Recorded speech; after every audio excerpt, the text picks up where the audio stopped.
Welcome back to Addicted to Gear, folks. Today we're taking a closer look at a portable recorder that's actually within reach for most people out there thanks to its affordability. This is the brand new Xvive XV1-R portable stereo recorder, and today we're going to be taking a closer look.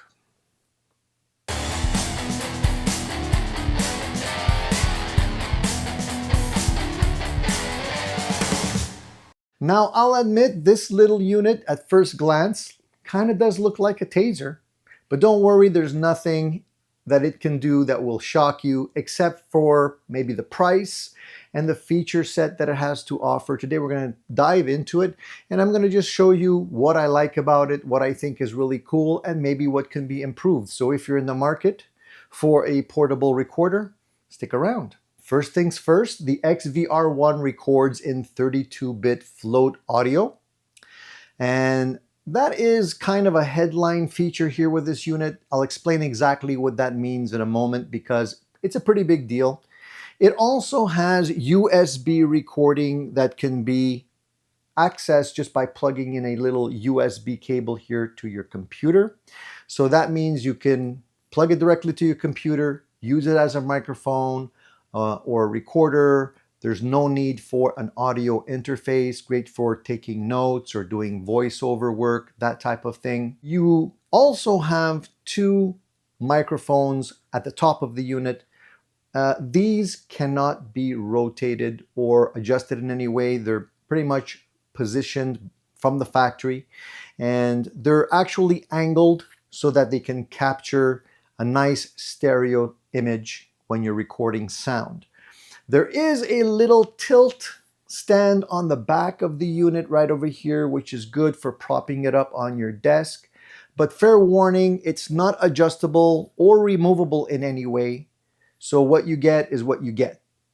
It does come in handy though, and I think it's nice when you put it down on the table. It also has a little rubber grip so it doesn't make the unit slide around. On the back of this unit, you do have a little threaded mount, so if you want to stick this onto your camera or perhaps on a microphone stand, you can do that. Just note that there's no extra attachments included in the package. Now you can plug in headphones, earbuds on the side of this unit, but you also get a small speaker that is built into the front of the unit, and this is handy for quick playback when you don't have headphones, so you can hear what you've just recorded. Nothing fancy, but it's there to check your takes, and I think it's a nice additional feature. Now all of the good stuff on this unit is navigated through a basic menu structure here that gives you the essentials without necessarily drowning you in options. I do feel that the logic behind the menu could be improved somewhat. We'll talk a little bit about that in a minute. So what does this unit do well?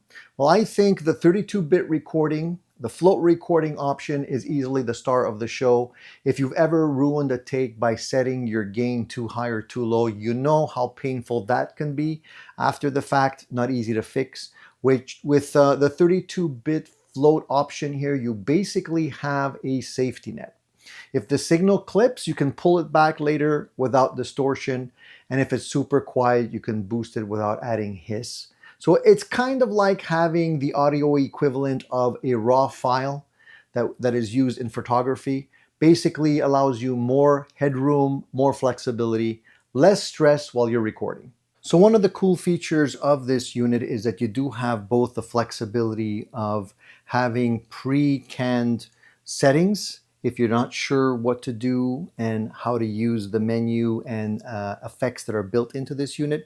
You don't have to necessarily mess around with it all that much just by going to the menu option here. And if you go to the record menu and hit the little arrow, you basically can go up to effects or profiles. And if you go into the profile section, you have options here for production, general, meeting, voice memo, or concert. And I'm going to select production here, which basically is giving you the option of having a lossless recording, 32-bit float, WAV file for pristine music and media, but large file sizes. So we're going to experiment with that.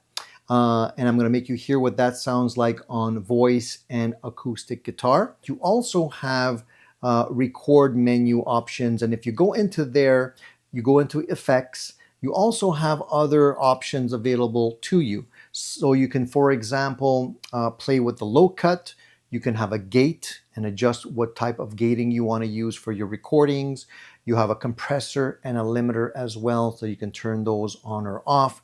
So there's a lot of customizability built within this unit, but for somebody that doesn't necessarily want to mess around with all that stuff, just wants to make a quick recording, you can actually do it as well. So first, let's hear what it sounds like on voice, then we're going to try on acoustic guitar, and I'm going to let you hear it, okay? We're using a profile now, as I just mentioned. This is for somebody that doesn't want to mess around with settings and just wants to record something real quick.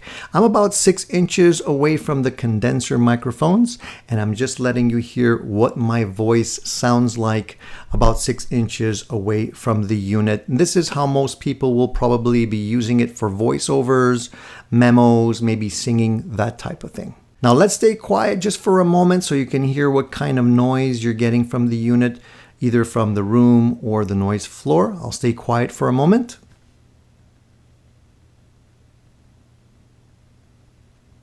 And now I'll actually cut the sound completely to 0 so you can hear the difference.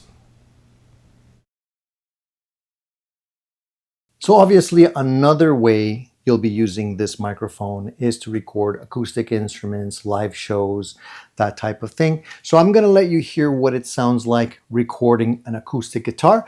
I'm going to be about, I'd say 10 inches, 10 to 12 inches away from more or less the, just between the 12th fret and the sound hole on this Martin guitar.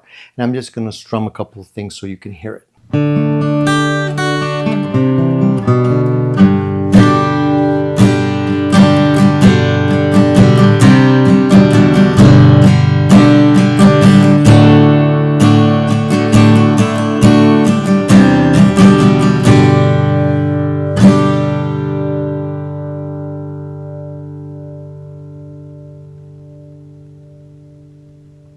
So one additional feature I want to point out on this unit is once you are actually actively recording and you've hit the record button and it lights up, the LED will blink if the sound is too hot. So if it's starting to distort or maybe just too loud, it indicates that it is by blinking the little LED light, which I think is a really nice feature so that you don't mess up your recordings. So one last test we're going to do, I'm going to be using a makeshift shaker and just making some noise, rattling noises around the microphones just to see how well the microphones pick up sound within the space.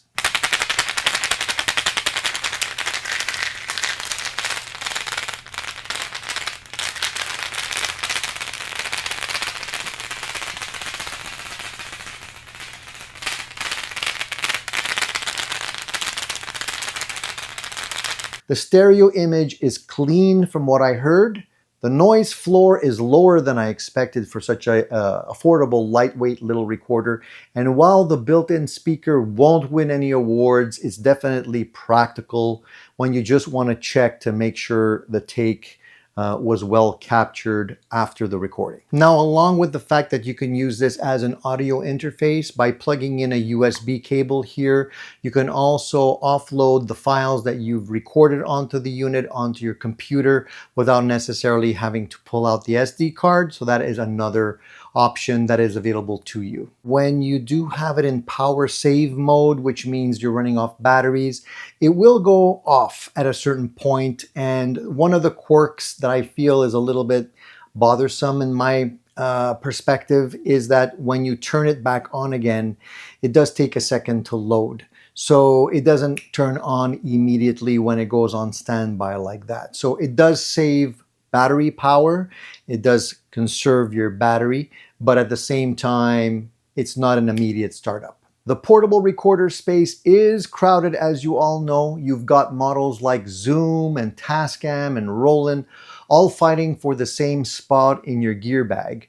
And many of those other companies offer other features like adjustable mic angles, sturdier builds, more advanced functions, all those things that you're kind of going to be comparing before you make your buying decision. So I think the XVR1 has to work extra hard to stand out. And one way that they're doing that is with the price point.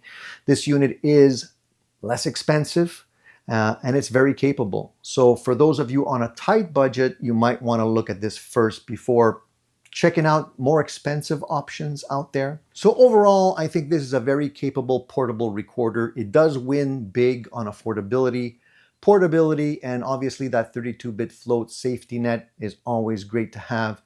You add in the USB recording ability and you got a device that covers all the basics pretty well without a steep learning curve or a lot of money. Let me know what you think. Does this little unit earn a place in your gear setup? Would you prefer to stick with the big name brands?